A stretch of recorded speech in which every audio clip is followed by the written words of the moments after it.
Mereka yang di luar sana batuk lama, batuk baru pun boleh cuba. Yang pertama sekali, makhluk yang paling hebat dalam batuk ni Tuhan buat pada tumbuh-tumbuhan.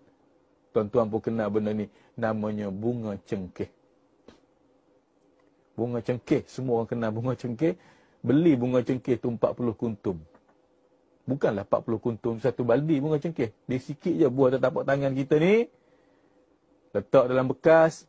Baca Fatihah jangan lupa. Baca ayat kursi.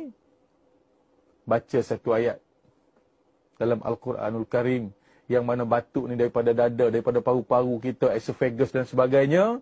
Maka di mana ayat membicarakan tentang dada manusia, penyakit dalam dada manusia ini. Satu ayat yang berbunyi, tuan-tuan dan puan-puan. Ikut saya baca boleh tak, tuan-tuan? Boleh pahala, boleh ubat. Saya nak baca ayat ni, siapa batuk, nak letak tangan kat dada, baca pun boleh, ganti ubat batuk. Nak baca pada bunga cengkeh, lagi bagus. Letak tangan kat dada, ikut saya baca. Bismillahirrahmanirrahim. Wa shifaa'un lima fis sudur.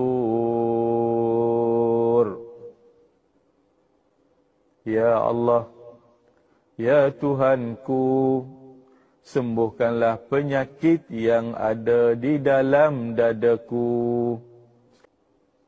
Ayat ni bukan saja untuk batuk. Penyakit yang ada dalam dada manusia. Apa dia? Darah tinggi, kencing manis, jantung. Semua tu ada di dalam. So, ingat. Ayat ini adalah ayat penyembuh yang hebat untuk penyakit manusia yang ada di dalam dada.